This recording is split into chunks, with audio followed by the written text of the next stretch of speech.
To stay hot for God, we must honor Him. You've got to honor the Lord. Honor comes when you place a high value in something. When you put a high value in something, you honor it. Amen? And we have to put a high value on God and honor God. Amen?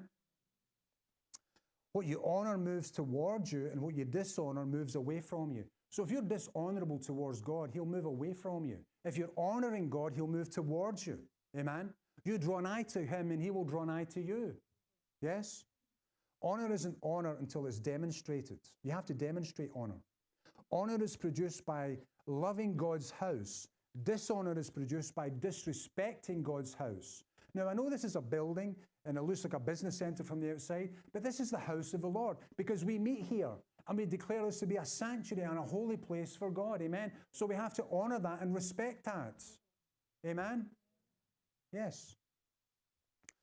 Now, in Haggai chapter 1, we see the Lord rebuking the Israelites there because of the house of the Lord. It says, basically, I'll paraphrase it, I'm going to have to turn to it, but what He's basically saying to them is, you know, you've been in Babylon, you've been in captivity for many, many years. Now you've been delivered out of Babylon. You're now back in the land of Jerusalem, yeah? And you've been here for a number of years, and yet the house of the Lord is still lying there desolate. But yet you have all got your nice ceilinged roofs, your nice wall panels on your lounges and your dining room areas and all the rest of it. You've got beautiful homes, luxurious homes, but yet the house of the Lord lies derelict. And then He goes on to say, consider your ways. You sow much and you reap little. You've got a bag with holes in it. And He's basically rebuking them for the fact of the matter is, you've been looking after yourselves, you've been looking after your own home, but you haven't been looking after the house of the Lord. You're not honoring the house of the Lord. You're trivializing the house of the Lord. Amen? And aren't you glad that we as this house, we honor the house, we honor the Lord in this house. And we do have a nice church. Amen? Because it's a representation of the house of the Lord, of Jesus. So basically, they had to get their act together and start building the house of the temple of the Lord. And that's exactly what they did do. Honor is produced by serving Christ.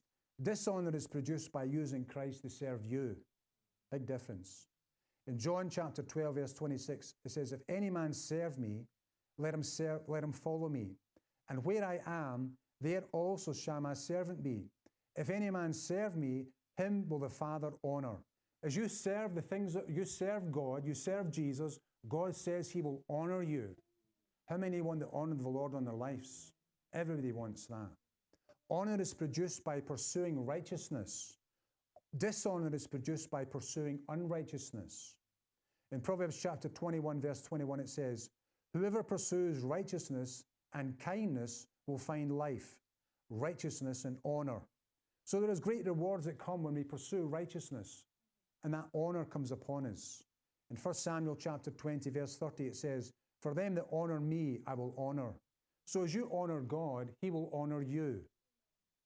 Honor qualifies us for promotion. Dishonor qualifies us for a demotion. Who wants promotion? Who wants to be demoted?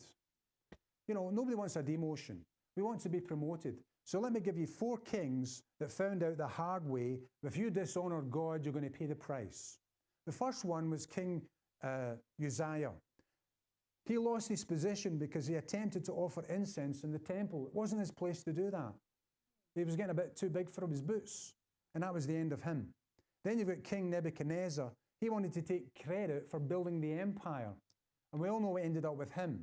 He was living like an animal in the fields. Amen? You do not dishonor God.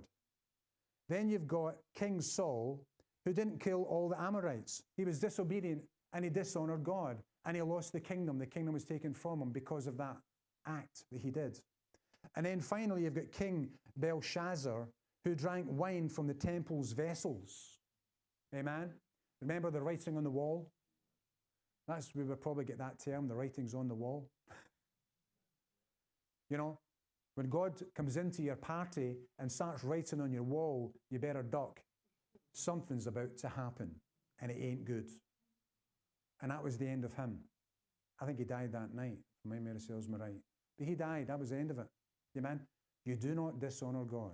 You honor God in all your ways, and He will honor you. Amen. It sounds like a great deal. Don't you agree? Amen.